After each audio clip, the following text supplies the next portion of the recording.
하나님께서 오늘 우리에게 주신 말씀 함께 봉독하겠습니다. 창세기 37장 2절에서 5절까지 말씀 저와 함께 한 목소리로 각 가정에서 함께 봉독해 주시기 바랍니다. 시작. 야곱의 족보는 이러하니라. 요셉이 17세의 소년으로서 그의 형들과 함께 양을 칠 때에 그의 아버지의 아내들 비라와 실바의 아들들과 더불어 함께 있었더니 그가 그들의 잘못을 아버지에게 말하더라. 요셉은 노년에 얻은 아들이므로 이스라엘이 여러 아들들보다 그를 더 사랑하므로 그를 위하여 채색옷을 지었더니 그의 형들이 아버지가 형들보다 그를 더 사랑함을 보고 그를 미워하여 그에게 편안하게 말할 수 없었더라. 요셉이 꿈을 꾸고 자기 형들에게 말하매 그들이 그를 더욱 미워하였더라. 아멘. 두 번째 창세기 41장 1절에서 7절까지 말씀 함께 읽겠습니다. 시작. 만 2년 후에 바로가 꿈을 꾼즉 자기가 나일 강가에 서 있는데 보니 아름답고 살진 7 암수가 강가에서 올라와 갈밭에서 뜯어먹고 그 뒤에 또 흉하고 파리한 다른 7 암소가 나일 강가에서 올라와 그 소와 함께 나일 강가에 서 있더니 그 흉하고 파리한 소가 그 아름답고 살진 7 소를 먹은지라. 바로가 곧 깨었다가 다시 잠이 들어 꿈을 꾸니 한 줄기에 무성하고 충실한 7 이삭이 나오고 그 후에 또 가늘고 동풍에 마른 7 이삭이 나오더니 그 가는 7 이삭이 무성하고 충실한 7 이삭을 삼킨지라. 바로가 깬즉 꿈이라. 아멘. 마지막으로 창세기 46장 1절에서 3절까지 말씀입니다. 시작. 이스라엘이 모든 소유를 이끌고 떠나 브엘세바에 이르러 그의 아버지 이삭의 하나님께 희생제사를 드리니 그 밤에 하나님이 이상 중에 이스라엘에게 나타나 이르시되 야곱아 야곱아 하시는지라. 야곱이 이르되 내가 여기 있나이다 하매 하나님이 이르시되 나는 하나님이라. 내 아버지의 하나님이니 애굽으로 내려가기를 두려워하지 말라. 내가 거기서 너로 큰 민족을 이루게 하리라. 아멘. 기도하겠습니다. 좋으신 하나님 감사합니다. 아름답고 복된 주일을 우리에게 허락하셔서 어둡고 어렵고 힘든 시대 가운데에서도 우리의 믿음을 지키고 우리의 신앙을 경영할 수 있도록 복되고 아름다운 교회와 또 신앙의 삶을 허락해 주셔서 감사합니다. 오늘 거룩한 주일 이 아침에 각 가정의 거룩한 초소 그 기름 부으심이 있는 가정에서 가족이 함께 모여 하나님을 예배하오니 우리의 예배를 받아주시고 우리의 중심에 좌정하시고 우리와 함께 거하여 주옵소서. 이 시간 하나님의 말씀으로 우리의 마음에 담기를 원합니다. 듣고 알아 깨닫는 시간이 되게 하시고 우리의 신비에 새겨지는 아름다운 시간이 되게 하여 주옵소서. 특별히 예배를 통해서 몸과 마음과 정신과 또 모든 인생의 영육 가운데 지치고 힘들고 고통 가운데 있는 성도들이 있다면 친히 찾아가 주셔서 손 얹어 안수하시고 보혈의 피가 머리끝부터 발끝까지 흘러가며 치유되어지고 회복되어지는 역사를 허락하여 주옵소서. 예수 그리스도의 이름으로 치유를 명하노니 그 모든 병마와 우리의 마음을 어지럽게 하는 것과 우리의 정신을 혼미하는 것들이 떠나갈지어다. 오늘 예수의 이름으로 선포할 때 오늘 우리의 삶의 인생에 기적이 일어나는 역사가 되게 하여 주옵소서. 감사드리오며 예수님의 이름으로 기도드리옵나이다. 아멘. 저의 어린 시절의 꿈으로 상당한 시간 동안 제 안에 자리 잡고 있었던 꿈은 교사의 꿈이었습니다. 그러다가 고등학교에 들어가면서 공부를 완전히 내려놓으면서 가능성이 사라지기는 했지만 그래도 제 마음 밑자락에 오랫동안 그 꿈이 남아 있었던 것 같습니다. 그리고 20대에 접어들어서 인생의 꿈이 어느 정도 명확해져 갈 시기에 가진 저의 꿈은 미션 스쿨의 교목이라는 꿈이었습니다.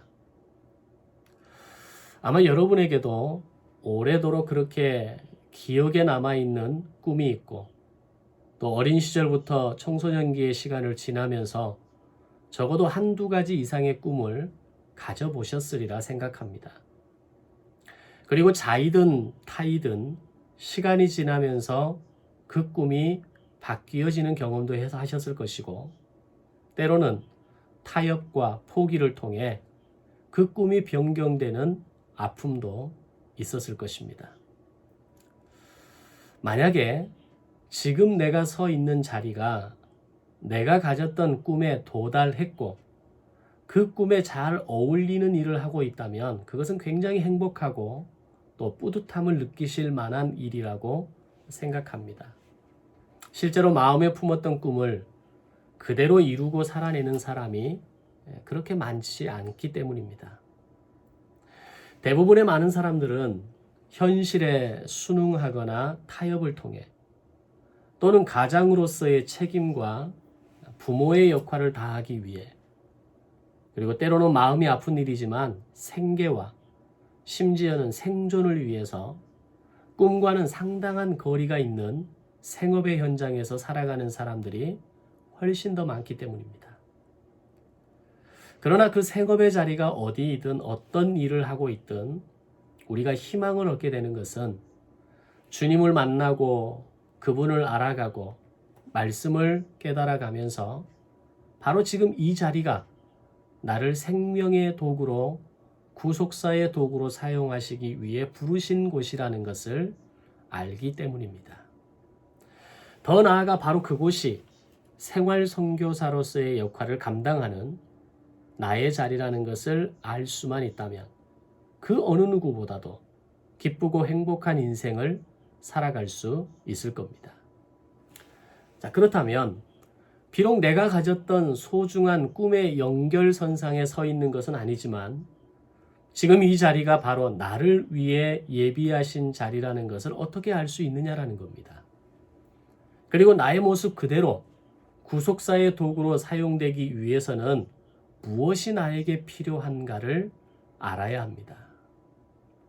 그리고 내가 가졌던 그 꿈의 연장선상의 현장에 분명히 내가 서 있음에도 불구하고 오히려 기쁨과 행복보다는 일상이 지치고 힘들어지면서 내가 왜 그토록 이 일을 하고 싶어 했고 이 자리에 도달하기 위해서 그렇게 무던히도 애를 쓰는 삶을 살았는가에 대한 회의감을 느끼는 사람들에게도 나를 이곳에 부르시고 세우시는 이유를 발견하고 만족과 기쁨과 행복한 인생을 살아가기 위해서는 지금 나에게 필요한 것이 무엇인가를 알아야 하는 겁니다. 오늘 이에 대한 고민을 해결하기 위해서 우리는 오늘 말씀을 통해서 세 사람의 꿈에 대해 한번 살펴보고자 합니다. 특별히 이 본문은 지난 한 주간에 통독했던 말씀 가운데 한 날, 그 날에 읽었던 통독의 본문 가운데에서 연결되어지는 내용이기도 합니다. 자, 성경에 보면 꿈에 대한 많은 이야기가 등장합니다. 꿈을 꾸었던 많은 사람들의 이야기가 기록되어 있습니다. 오늘 우리가 살펴보게 될 요셉의 꿈, 바로의 꿈, 야곱의 꿈 외에도 바벨론 느부갓네살 왕의 꿈, 다니엘의 꿈, 요셉과 마리아의 꿈 등 이 외에도 성경은 꿈에 대한 많은 이야기를 기록하고 있습니다. 그런데 우리는 꿈하면 일단 우리가 기억하고 있고 가장 먼저 떠올려지는 꿈의 대명사는 단연코 요셉의 꿈입니다. 아마 어릴 때부터 신앙생활을 해오셨던 분들 가운데 이 요셉의 꿈에 대한 설교를 아마 수없이 상당히 많은 횟수를 통해서 들어보셨을 거라고 생각합니다. 그것은 아마도 요셉이 청소년 시기에 꾸었던 꿈이 이후 애굽의 총리로 세워지면서 그의 꿈대로 되어지는 것을 보면서 나도 요셉처럼 꿈을 이루는 사람이 되고 싶은 소원을 누구나 가지고 있기 때문에 그런 꿈을 가져보시라고 목회자들은 설교했을 것이고, 또 우리는 그 꿈에 대한 설교를 들으면서 오늘 나의 인생의 미래의 비전과 꿈을 상상해보는 그런 시간들을 아마 가져보셨을 겁니다. 그런데 냉정하게 요셉의 꿈을 평가해보면 사실 그의 꿈은 지극히 작은 개인적인 꿈이었다라는 것을 알아야 합니다. 내가 비록 12명의 배다른 형제 가문의 11번째 아들이고 나의 어머니는 일찍 돌아가셔서 다른 세 분의 계모와 살아가는 가슴 아픈 현실이지만, 언젠가는 내 인생이 역전되고 또 그럴듯하게 살아가는 인생이 되고 싶은 마음이 그의 청소년 시기에 꾸었던 꿈의 중요한 이유였을 것입니다.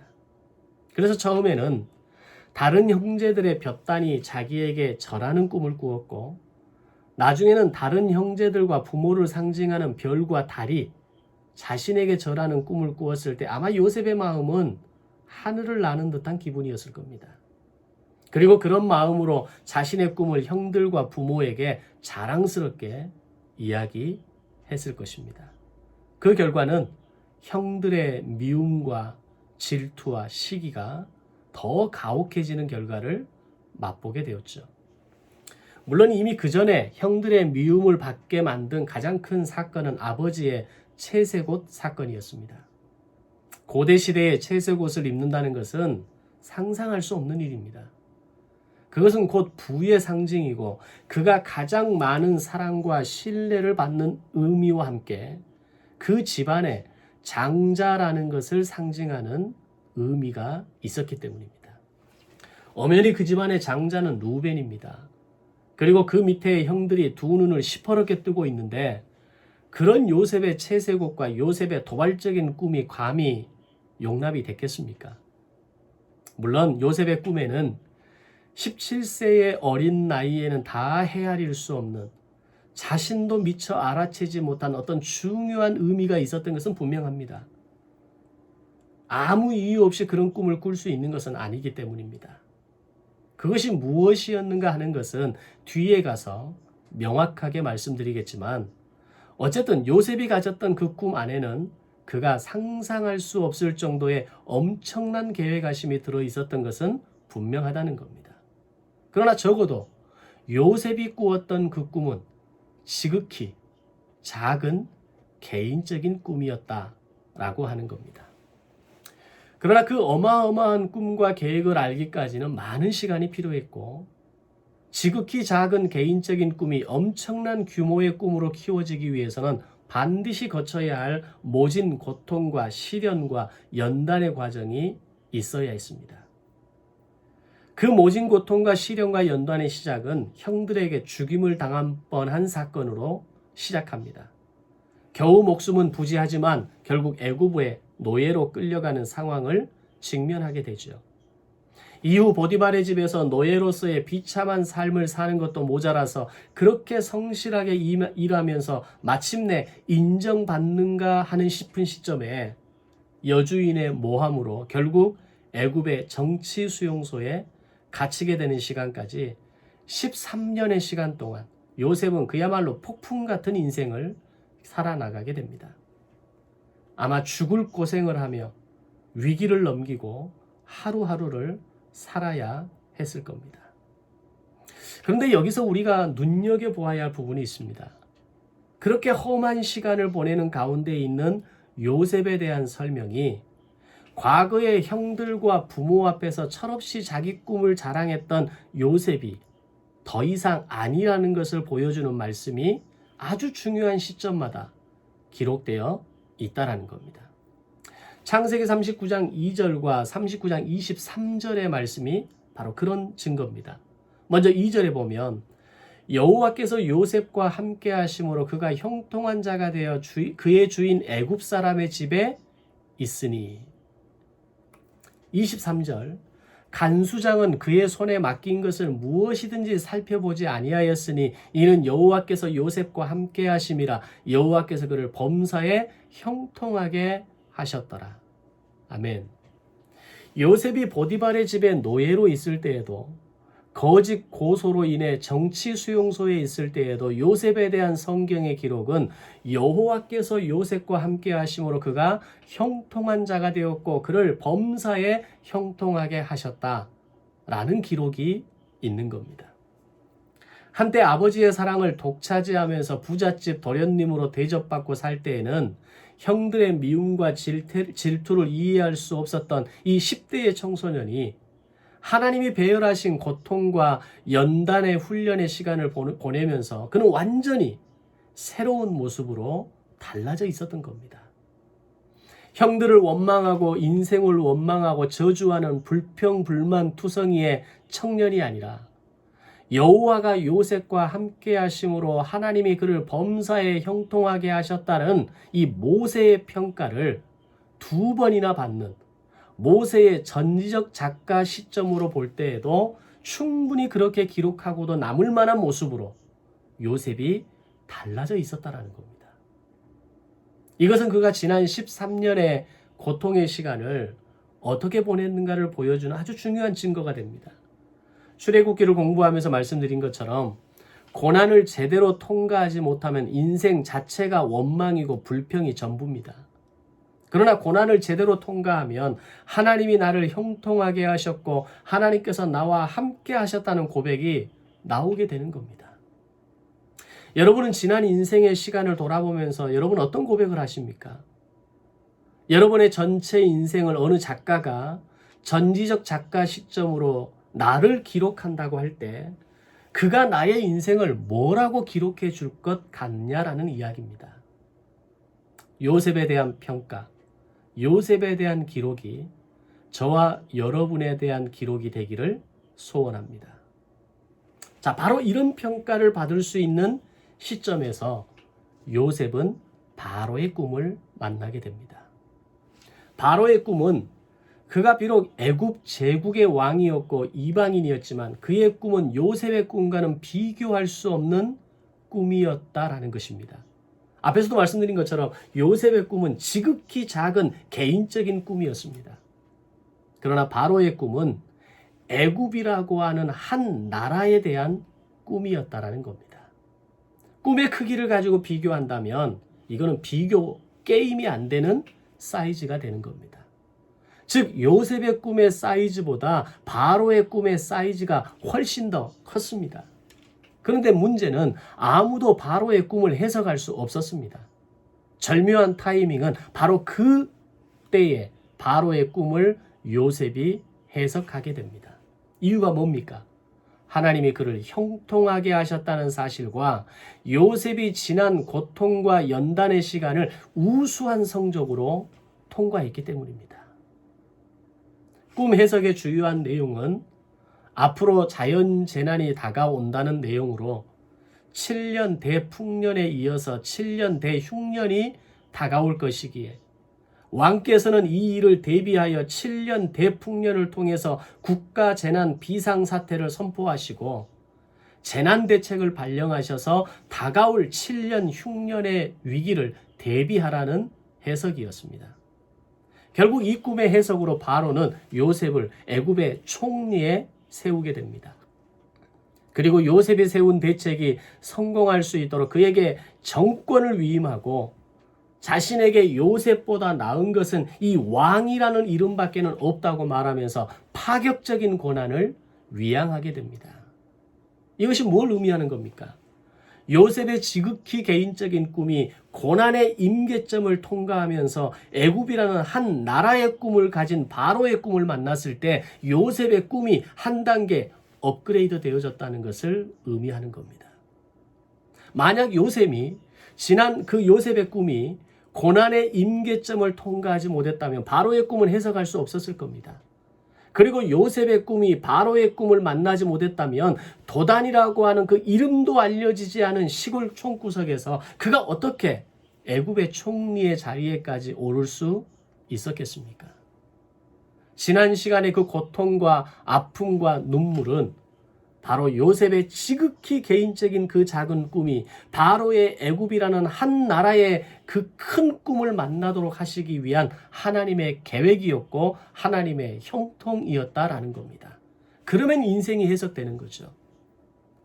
오늘 우리의 지난 인생의 시간들이 왜 그렇게 어렵고 힘들고 마음을 고달프게 하고 때로는 인생을 지치게 만드는 시간이 우리에게 있었는가? 그럼에도 불구하고 그 고난의 임계점을 무사히 통과하고 고난을 제대로 통과함으로 인해서 오늘 나의 인생의 작은 꿈이 나의 인생의 이 꿈을 업그레이드할 수 있는 바로의 꿈을 만나게 되는 시점을 이해하게 되는 겁니다. 이것은 좀 더 뒤에 가서 다루도록 하겠습니다. 이로 인해서 바로는 14년 국가 비상 시스템을 운영하는 총책임자로 요셉을 그 자리에 앉힙니다. 그리고 모든 국정 운영을 요셉이 감당할 수 있도록 하게 합니다. 요셉이 이 정책을 성공적으로 이끌어갈 수 있었던 이유가 또 하나 있었습니다. 나일강을 중심으로 한 당시 애굽의 국책 사업이 농업이었기 때문입니다. 그 어마어마한 나일강의 물줄기를 통한 공급과 대풍년의 사인이 맞아떨어지면서 엄청난 양의 곡식을 수확해 나갈 수가 있었던 겁니다. 요셉은 매년마다 거둬들이는 수확량의 20%를 세금으로 거둬들입니다. 그리고 각 성읍에 지정된 국가 창고에 그 20%의 수확 소출을 저장해 가기 시작합니다. 사실 20%의 세금을 아직 일어나지도 않은 대풍년의 시기에 시행할 수 있는 사람이 어디 있으면 누가 이런 일을 할 수 있겠습니까? 대풍년의 수확물에서 20%의 세금은 어마어마한 규모입니다. 사실 우리가 11조를 결단하고 우리의 소득의 11조를 하나님께 드린다라는 것이 100만 원 벌 때 10만 원 어렵지 않습니다. 그러나 그 소득의 11조가 늘어나고 그 늘어난 것에 비한 분량의 10%는 엄청난 겁니다. 거기에서 많은 사람들이 그 선을 넘어서지 못하는 경우가 많습니다. 자, 그런데 오늘 요셉의 시대에 요셉의 애굽의 총리가 되었을 때에 그 대풍년의 시기에 20%의 세금을 거둬들였다? 이건 뭘 의미하는 겁니까? 바로 바로의 전권이 실제로 요셉에게 주어졌다는 걸 의미하는 겁니다. 그리고 요셉은 그가 가진 그 강력한 권한으로 국가 재난 비상 시스템을 운영하면서 그 누구도 가로막지 못할 만큼의 강력한 권한으로 이 일을 해결해 가게 되는 겁니다. 그러나 애굽 외에 인근의 다른 나라들은 어떠했을까요? 아마 애굽 인근의 나라와 지역들도 같은 햇빛과 비의 혜택을 입었기에 애굽과 비슷한 풍년을 그래도 어느 정도는 맞이하지 않았겠습니까? 그러나 애굽 외에는 국가 비상사태를 운영할 수 있는 시스템과 지도자가 없었습니다. 무엇보다도 앞으로 그런 일이 일어날 것이라고는 상상도 못했던 일이라는 겁니다. 그들은 다가올 흉년을 알지 못하고 이 7년의 풍년 기간 동안 대수확의 기쁨으로 축제의 시간을 7년 동안 아마 보냈을 겁니다. 그러나 7년 후, 이 7년의 풍년 이후 다가온 7년의 흉년 시간은 비참했습니다. 이후에 요셉의 형제들이 흉년 2년 만에 곡식을 구하기 위해 애굽을 찾아온 것을 보면 7년 풍년을 경험했음에도 불구하고 그들이 버틸 수 있는 시간은 딱 1년이었다는 얘기입니다. 전혀 준비가 되어 있지 않았고 인생의 위기를 맞이하고 준비하고 대처할 수 있는 지혜와 힘과 능력이 그들에게는 없었다는 이야기입니다. 굉장히 조심스럽게 말씀드리는 것은 지난 한 해 대한민국과 전 세계는 코로나로 정말 어렵고 힘든 한 해를 보내야만 했습니다. 작년 3월 이후 수많은 자영업자들과 소상공인들이 무너집니다. 월세도 내지 못할 정도의 운영난과 경영난으로 많은 사람들이 문을 닫아야만 했습니다. 물론 교회도 예외는 아니었습니다. 물론 그들 가운데에는 코로나 이전부터 정말 어렵게 운영해온 분들이 있기에 사실 예외적인 부분도 있을 수 있습니다. 그런데 나름 운영을 잘하고 상당한 소득을 가졌던 사람들이 그렇게 무너지고 문을 닫는 데까지 걸린 시간은 불과 1년을 채 넘지 못했다라는 겁니다.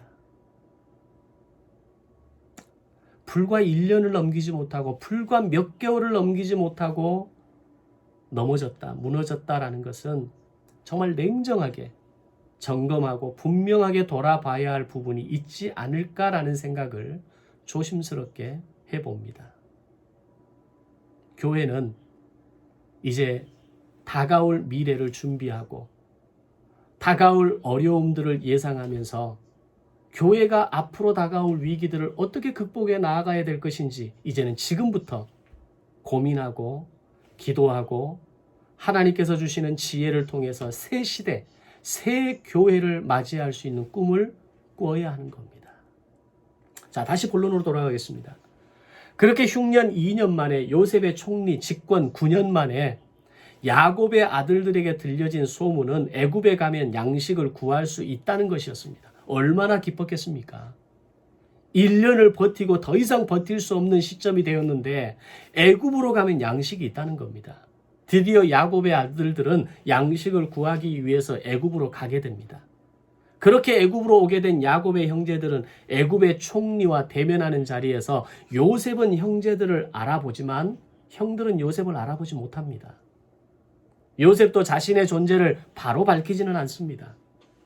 그리고 이어지는 몇 번의 테스트와 과정을 거치면서 마침내 자신이 요셉이라는 것을 밝히고 아직도 남아있는 5년의 흉년으로 인해서 애굽으로의 이주를 제안했고 야곱과 그의 자녀들의 모든 가족 70명이 애굽으로 이주하게 됩니다. 드디어 요셉은 아버지 야곱을 22년 만에 만나게 됩니다. 그런데 여기서 요셉이 야곱을 만난 것은 단지 아버지 야곱을 만난 것만이 아니라 바로 오늘 세 번째 사람, 세 번째 꿈, 야곱의 꿈을 만나는 자리가 되어진다는 겁니다. 자, 창세기에서 야곱의 꿈은 크게 두 번 나옵니다. 첫 번째 꿈은 형 에서를 속여서 장자의 축복을 받고 형을 피해 하란으로 도망할 때 베델에서 꿈을 꾸게 됩니다. 두 번째 꿈은 입애굽을 앞두고 브엘세바에서 꾼 꿈이었습니다. 요셉을 애굽에서 만났다는 소식과 그가 총리가 되어 있었다는 이야기, 그리고 아직 흉년이 5년이나 남아있기에 애굽으로 가야 한다는 이야기를 들었을 때 야곱에게 가장 먼저 들었던 생각은 뭐였을까요? 아마 두려움이었을 겁니다. 왜냐하면 하나님께서 약속하신 이 땅을 떠난다는 것이 야곱에게는 받아들이기 어려운 일이었기 때문입니다. 그 인생의 질곡 같은 시간을 경험하면서 천사의 그 씨름을 통해서 겨우 축복을 받고 이제 겨우 야곱에서 이스라엘이라는 이름으로 바뀌며 그 약속의 땅에서 한번 살아보겠노라고 결단했던 그 야곱에게 갑자기 떠나야 한다는 이야기를 아들들이 하는 겁니다. 얼마나 두려웠겠습니까? 바로 그런 상황에서 입애굽을 앞두고 브엘세바에서 꾼 야곱의 꿈은 아브라함의 후손들이 애굽으로 내려가 살면서 거기서 큰 민족을 이루게 될 것이라는 꿈이었습니다. 그 내용이 바로 오늘 세 번째 본문 창세기 46장 2절에서 3절의 말씀입니다. 그 밤에 하나님이 이상 중에 이스라엘에게 나타나 이르시되 야곱아 야곱아 하시는지라. 야곱이 이르되 내가 여기 있나이다 하며 하나님이 이르시되 나는 하나님이라 네 아버지의 하나님이니 애굽으로 내려가기를 두려워하지 말라. 내가 거기서 너로 큰 민족을 이루게 하리라. 아멘. 요셉이 만난 야곱의 꿈은 바로 그의 할아버지 아브라함이 하나님께 받았던 약속으로 지금 애굽으로 들어가는 나의 이 걸음을 통해서 애굽에서 큰 민족을 이루게 하실 것이라는 꿈이었던 겁니다. 하나님은 야곱에게 이 약속을 상기시키기 분명하게 말씀하시기 위해서 꿈을 통해 말씀하시면서 너는 두려워하지 말고 애굽으로 들어가라 말씀하신 겁니다. 따라서 요셉이 아버지 야곱을 만나는 순간 지금까지 완전히 풀려지지 않았고 이해되지 않았던 모든 것들이 22년 만에 완전히 해결되고 이해되는 순간을 경험하게 됩니다. 이전까지는 왜 자기를 앞서 이곳 애굽에 보내셨는지 요셉은 충분히 깨닫지를 못했습니다. 단지 바로의 꿈을 이루고 아버지와 형들의 가족을 흉년의 대위기 가운데에서 돕고자 하시기 위해서 나를 앞서 이곳에 보내셨다라는 것이 어쩌면 그가 생각한 전부였을지도 모르겠습니다. 분명 하나님의 계획과 섭리로 내가 여기까지 온 것은 알겠지만 왜 그렇게 모질고 힘든 시간을 거쳐서 그리고 갑자기 나를 애굽의 총리로 세우셔서 14년 국가 배상 재난 시스템을 총괄하는 사람으로 세우셨는지는 명확하게 보여지지 않았던 겁니다. 그런데 아버지 야곱을 만나고 야곱의 꿈을 만나는 순간 하나님이 나로 형통하게 하셔서 나와 함께 하셔서 여기까지 오게 하셨다는 것을 알게 된 겁니다. 그리고 한 걸음 더 나아가서 하나님께서 할아버지 아브라함에게 약속하셨던 큰 민족을 이루시기 위한 하나님의 꿈을 이루기 위한 계획 속에 자기가 있었다는 것을 알게 된 겁니다. 이 사실을 알게 되었을 때 요셉의 가슴이 얼마나 벅찼을까요? 자신의 인생을 이해하게 됐을 때 얼마나 행복했을까요? 지난 13년 그리고 22년 동안 가족들과 헤어져서 살았던 그 시간의 모든 고통과 슬픔과 외로움과 눈물이 그 야곱의 꿈을 만나는 순간 한 방에 해결되는 겁니다. 중요한 것은 이 모든 것을 알기까지 요셉의 꿈은 지극히 개인적인 작은 꿈이었다는 겁니다. 그러나 그의 꿈이 바로의 꿈과 만났을 때 애굽이라는 한 나라를 위한 꿈을 이루도록 돕는 꿈으로 이어지게 됩니다. 그리고 마침내 야곱의 꿈을 만나게 되었을 때 그것은 하나님께서 약속하신 한 민족을 이루시기 위한 꿈으로 연결되고 그 꿈을 바로 이곳 애굽에서 이루어 가실 것이라는 것을 요셉은 깨닫게 되어진 것입니다. 바로 요셉의 꿈과 바로의 꿈과 야곱의 꿈, 이 세 사람의 꿈이 만났을 때 하나님의 꿈이 완성되어진 겁니다. 그 꿈은 어떤 꿈입니까? 바로 모든 민족을 위한 한 민족을 세우고자 하시는 하나님의 꿈이었다는 겁니다.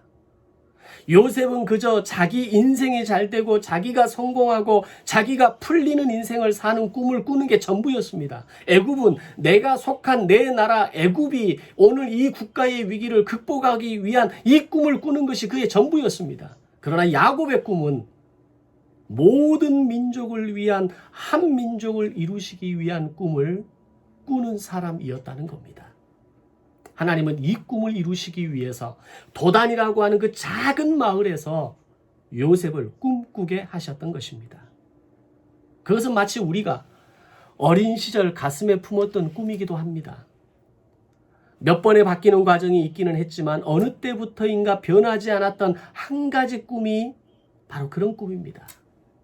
그러나 그것은 굉장히 개인적인 꿈이고 내가 더 잘 먹고 잘 살고 뭔가 좀 그럴듯한 위치에 서는 그런 꿈이었습니다. 이후 요셉은 혹독한 고난의 시간을 경험합니다. 상상할 수 없는 배신의 고통과 죽음의 고통을 경험합니다. 채색옷을 입는 특별한 돌봄을 받았던 그가 노예의 삶을 경험합니다.